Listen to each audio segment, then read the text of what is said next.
امروز میخوام درباره اجاق مربعی براتون بگم. جیک و پیک اجاق مربعی رو میخوام بیرون بکشیم. اجاق مربعی یک سایز در حد 10x10 میتونه به شما بده. 4 تا پایه داره که اطراف باز میشه. 4 تا به عنوان پایه ظرفی که میخواین روی اون قرار بدین روی اجاق قرار داره. به راحتی میتونید از این کپسول های استوانه استفاده کنید برای روشن کردن اجاق. وقتی که میخواین از یک کپسول نو استفاده بکنید، بهترین کار این هست که چون کپسول نو گاز بسیاری داخلش هست و در اول که میخواین گاز خارج کنید از کپسول، بهتر هست که یک زاویه 45 درجه به اجاق بدین که و هنگامی که روشن میکنید اجاق رو و فندک میزنید شعله به شما آسیبی نرسونه. با یک فندک میتونید شما اجاق رو روشن کنید.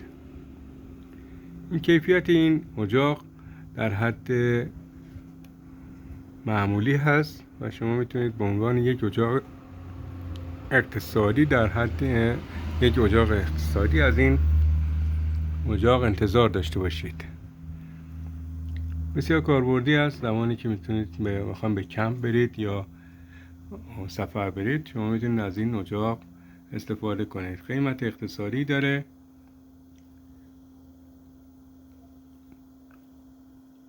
و نمیشه انتظار زیادی از این اجاق داشت.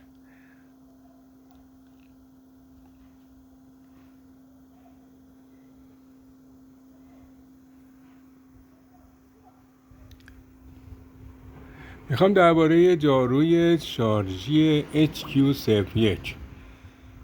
این جارو شارژی یک جارو شارژی فوق‌العاده است در حد قیمت و در حد جثه‌ای که داره.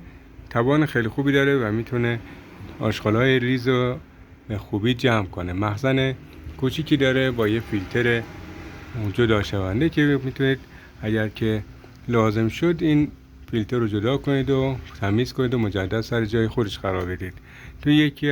تو خیلی از فضای مجازی میگن که میتونید شما این فیلتر رو شستشو بدید، اما من سفارش نمی کنم که این فیلتر رو شستشو بدین، چون ممکنه زودتر از موعد خراب بشه.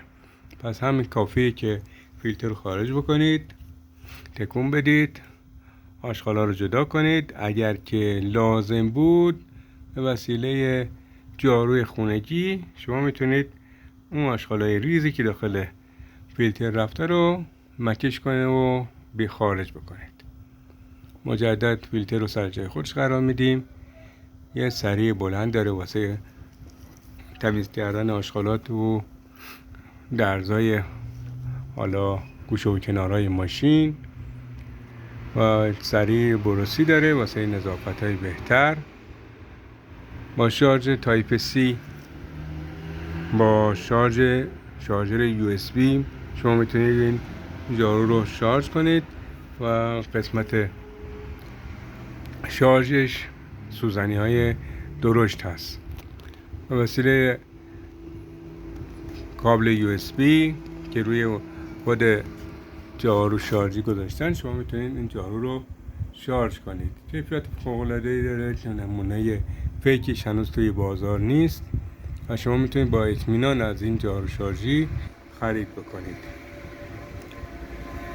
تست مکش رو هم واسهتون میذارم. شما میتونید ببینید راحت میتونه یک موبایل رو با وزن 300 گرم رو به راحتی بلند کنه. پس به راحتی شما میتونید آشغالای ریز رو با این جارو شارژی تمیز کنید.